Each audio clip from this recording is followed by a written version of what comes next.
Welcome my dear students. आज हम chapter करने जा रहे हैं बेटा नेशनलिज्म इन इंडिया। भारत में राष्ट्रवाद। भारत में राष्ट्रवाद आपको पता ही है कि अंग्रेज हमारे देश में 1600 ईस्वी में ईस्ट इंडिया कंपनी के रूप में आए थे। They came in our country as a trader, पर कब वो हमारे रूलर बन बैठे ये हमें भी नहीं पता चला। ठीक है, अंग्रेज ईस्ट इंडिया कंपनी के रूप में व्यापार करने के लिए आए थे और उसके बाद हमारे शासक बन बैठे। अभी तक हम ये प्रीवियस पढ़ चुके हैं बेटा। इस चैप्टर में नेशनलिज्म इंडिया में हम 1914 ऑनवर्ड्स पढ़ेंगे, 1914 के बाद की हिस्ट्री पढ़ेंगे, क्योंकि उससे पहले की हिस्ट्री हम प्रीवियस क्लासेस में पढ़ चुके हैं। जो हमारा चैप्टर है बेटा नेशनलिज्म इन इंडिया, ठीक है ना, वो ध्यान से सुनिए। नेशनलिज्म इन इंडिया चैप्टर पढ़ते पढ़ते भी आपको आपके दिल में राष्ट्रवाद की भावना जागृत होनी चाहिए, अगर आप एक सच्चे देशभक्त हो तो। ठीक है, राष्ट्रवाद नेशनलिज्म क्या है? What do you mean by nationalism? A sense of collective belongingness. आपके देश में हिंदू है, मुस्लिम है, सिख है, ईसाई है, ठीक है।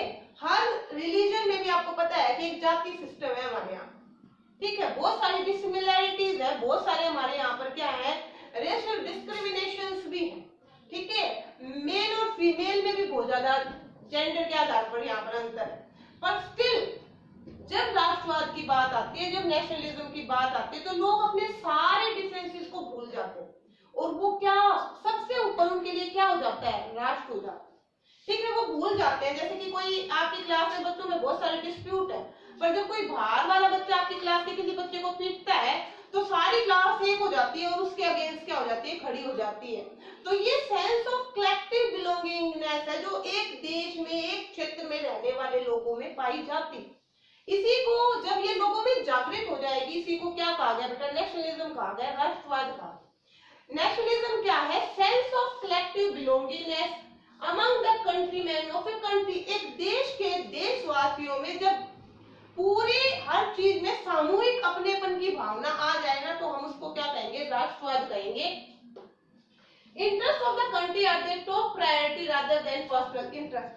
ठीक है, किसी के उनके अपने पर्सनल इंटरेस्ट है, उनके अपने बहुत सारी चीजों का ध्यान रखना, अपनी जाति का ध्यान रखना, अपने धर्म का ध्यान रखना है, अपनी जॉब का ध्यान रखना है, but they forget everything for their country. कुछ समय के लिए वो अपने देश के लिए सब कुछ भूल जाएंगे। What factors rise the feeling of nationalism during 1915? ऐसा क्या हुआ कि 1915 के बाद या उस दौरान हमारे देश के जो लोग थे उनमें सामूहिक अपनेपन की भावना ने जोर पकड़ा और नेशनलिज्म की जो फीलिंग थी वो लोगों में बहुत ज्यादा हाई हो गई और लोग भूल गए।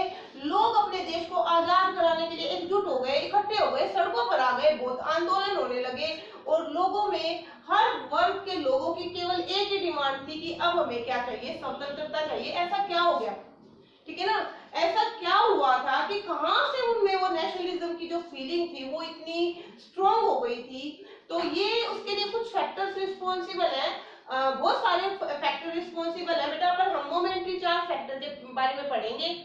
पेपर में यहाँ से क्वेश्चन आने के चांसेस होते हैं, क्योंकि पूछा जाता है कि उस दौरान क्या हुआ था जिसने राष्ट्रवाद की भावना को बहुत ज्यादा बल दिया 1915 के दौरान। तो सबसे पहली बात तो है उस समय बेटा 1915 टू 1918। आपको पता है कि उस समय क्या हुआ था, फर्स्ट वर्ल्ड वॉर हुआ, ठीक है। प्रथम विश्व युद्ध हुआ था जिसमें इंग्लैंड ने भी भाग लिया था और इंग्लैंड की जो यहाँ पर शक्तियां लगी हुई थी, संसाधन लगे हुए थे, इंग्लैंड जो यहाँ पर ट्रेडिंग कर रहा था, अब उसको क्या हो गया, उसको उसका ध्यान कहाँ हो गया था, युद्ध में हो गया, ठीक है। तो फर्स्ट वर्ल्ड वॉर में इंग्लैंड ने भाग लिया था और इंग्लैंड ने क्या किया, फोर्स रिक्रूटमेंट किया। किसका? हमारे गांव में जाकर जबरन युवाओं को अपनी सेना में भर्ती किया और उन्हें लड़ने के लिए फर्स्ट वर्ल्ड वॉर में भेज दिया गया। इससे लोगों में असंतुष्टि क्या थी, बहुत ज्यादा थी, डिससेटिस्फैक्शन लोगों में फैली हुई थी। तो first point I think clear है कि फर्स्ट पॉइंट क्या है, फर्स्ट वर्ल्ड वॉर जब हुआ था उसके दौरान क्या हुआ था बेटा, फोर्स रिक्रूटमेंट की गई थी, गांव में जाकर युवाओं की जबरदस्ती भर्ती की गई थी सेना में। कहां पर युद्ध लड़ने के लिए, फर्स्ट वर्ल्ड वॉर में युद्ध लड़ने के लिए भारतीय युवाओं को भेजा गया था। जब आपको पता है कोई भी युद्ध होता है तो बेटा prices will be high, prices will be rising and touching the sky. तो उसी प्रकार से क्या है, प्राइसेस बहुत ज्यादा हाई थे, चीजों के दाम बहुत ज्यादा थे, किसानों की आय बहुत कम कम थी तो क्या था, वो वस्तुओं को खरीद नहीं पा रहे थे, उनकी परचेजिंग पावर नाम मात्र की थी। तो जो किसान थे, ठीक है ना, उनकी हालत बहुत ज्यादा बदतर थी उस समय, ठीक है, क्योंकि कीमतों के दाम क्या हो गए थे, बहुत ज्यादा बढ़ गए थे। और फर्स्ट वर्ल्ड वॉर होने के बाद भी आपको ये पता है कि जब एक चीज के दाम बढ़ जाते हैं तो आसानी से नीचे नहीं आते, थोड़े बहुत कम हो जाते हैं, पर फिर भी वो एक हाई लेवल तक चले जाते। तो एक तो ये था कि महंगाई बहुत बढ़ गई थी, कीमतें जो वस्तुओं की जो कीमतें थी बेटा वो बहुत ज्यादा थी, ठीक है। फर्स्ट पॉइंट आपको क्लियर है कि फर्स्ट पॉइंट जबरन सेना में भर्ती की जा रही थी, फोर्स रिक्रूटमेंट था। सेकंड पॉइंट बिल्कुल क्लियर है, prices were high at the time, they are touching to the sky, ठीक है। महंगाई की मार किस पर पड़ रही थी, सबसे ज्यादा किसानों पर पड़ रही थी। थर्ड पॉइंट है बेटा इसमें कि एक जो था उस समय पर बारिश के ऊपर ही सारा एग्रीकल्चर डिपेंड करता था, irrigation methods are not so develop at the time. तो सिंचाई की सुविधा ना होने के कारण, सिंचाई की सुविधा ना होने के कारण बारिश ना होने पर अकाल पड़ जाता था, ड्रॉट आ जाता था। उसी प्रकार उस समय भी देश में, पूरे देश के ज्यादातर हिस्सों में अकाल पड़ा, जिससे लोगों में भुखमरी फैली, क्योंकि लोगों के पास जितना भी होता था वो अंग्रेज टैक्स लगा के वसूल लेते थे, उनके पास कोई स्टोरेज मनी नहीं होता था, ठीक है, उनके पास कोई भी ऐसी चीज नहीं है जिससे वो अपनी फ्यूचर की आवश्यकताओं को पूरा करें, तो वो अपना गुजारा ही मुश्किल से चलाते थे। तो ऐसे समय में अकाल पड़ा, ठीक है, कीमतों के दाम बढ़ गए, ऊपर से अकाल पड़ गया, उस पे जबरन भर्ती करके युवाओं को युद्ध में भेजा जा रहा, तो लोग बड़े डिससेटिस्फाइड थे। उसके साथ साथ क्या हुआ बेटा, उस समय एक महामारी फैली थी जिसमें बहुत सारे लोग, ठीक है ना, नियर अबाउट 110 लाख लोग क्या थे, मारे गए थे। तो पूरे देश में जो कंडीशन थी वो बहुत खराब थी। लोग अब क्या चाहते थे, किसी भी प्रकार से ब्रिटिश शासन को जड़ से उखाड़ फेंकना चाहते थे।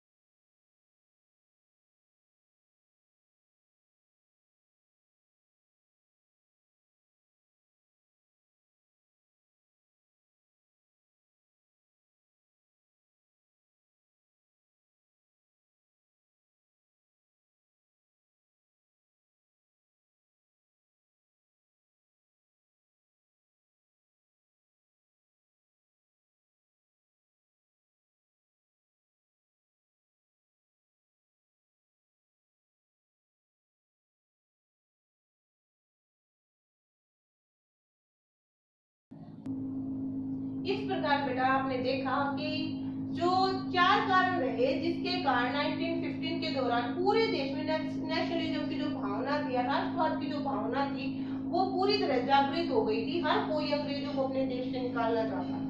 उसी समय 1915 Gandhi ji came to India from South Africa. Gandhi ji South Africa से भारत आए 1915 में गांधी जी साउथ अफ्रीका से इंडिया आए। कहां से आए भाई, साउथ अफ्रीका से।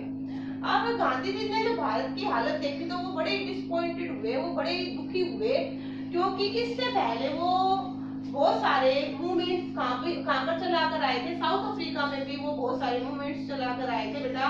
गांधी जी जो थे वो सत्याग्रह, क्या वर्ड दिया उन्होंने,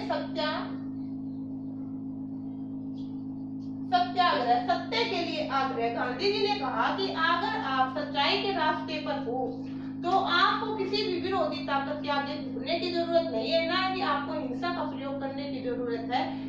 अहिंसा के रास्ते पर चलते हुए ही विदेशी ताकत को या जो आपके सामने दूसरी शक्ति है उसको आपके सामने झुकना ही पड़ेगा। उन्होंने सच्चाई और अहिंसा पर बल दिया। Truth and non violence are his weapons. Gandhi ji के जो वेपन्स थे वो कौन कौन से थे भाई, ट्रुथ और नॉन वायलेंस, सत्य और अहिंसा।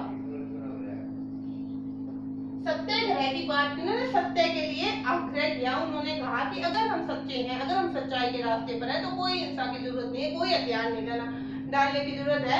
हमें केवल अपना विरोध प्रदर्शन करना है और विरोधी ताकतों को हमारे सामने झुकना पड़ेगा। यही तरीका गांधी जी ने अपनाया और गांधी जी ने 1916 में बिहार के चंपारण में, ठीक है ना, जिसको चंपारण मूवमेंट के नाम से भी बहुत बार एग्जाम में पूछा जाता है, बिहार के चंपारण में एक आंदोलन किया इंडिगो कल्टीवेटर्स के लिए। अंग्रेज हमसे क्या थे, रॉ मटेरियल उगवाते थे, रॉ मटेरियल की खेती करवाते थे बेटा, वो हमसे इंडिगो उगवाते थे। इंडिगो में क्या था, जो लगाई जाती थी तो उससे फसल की जो फर्टिलिटी थी वो बिल्कुल खत्म हो जाती थी, ठीक है। और जो किसान थे वो इतने मजबूर हो गए कि वो गांव गांव छोड़कर भाग गए। द विलेज वर डेजर्टेड, ठीक है ना। इतना हार्श था ये system. The system of Indigo cultivation was very harsh, you have studied it in 8th class also. तो जो इंडिगो प्लांटर्स थे बेटा, उनकी हालत को देखते हुए गांधी जी ने बिहार के चंपारण में आंदोलन किया, जिसको क्या कहा गया, चंपारण मूवमेंट कहा गया। उसके बाद ये बहुत एग्जाम में पूछा जाता है कि गांधी जी ने 1915 में जब भारत आए उसके बाद कौन कौन से सत्याग्रह किए, कौन कौन से आंदोलन किए। एकदम 16 उन्होंने खेड़ा गुजरात में करा। गुजरात में जो अकाल की वजह से किसान अपना लगान नहीं दे पा रहे थे, तो उन्होंने उनके लगान माफी के लिए उनका साथ दिया और एक आंदोलन छेड़ा, ठीक है। उसके बाद 1918 में भी उन्होंने अहमदाबाद में कॉटन मिल मजदूरों के लिए क्या किया बेटा, आंदोलन किया। कॉटन मिल मजदूरों की मांगों को मनवाने के लिए उन्होंने सत्याग्रह का सहारा लिया। उन्होंने क्या किया, विरोध प्रदर्शन किया, सड़कों पर निकले, धरने जुलूस आदि दिए। आज के लिए यही इतना ही बहुत है। आगे के अपडेट्स के लिए आप मेरे चैनल को लाइक करें, सब्सक्राइब करें। Thank you.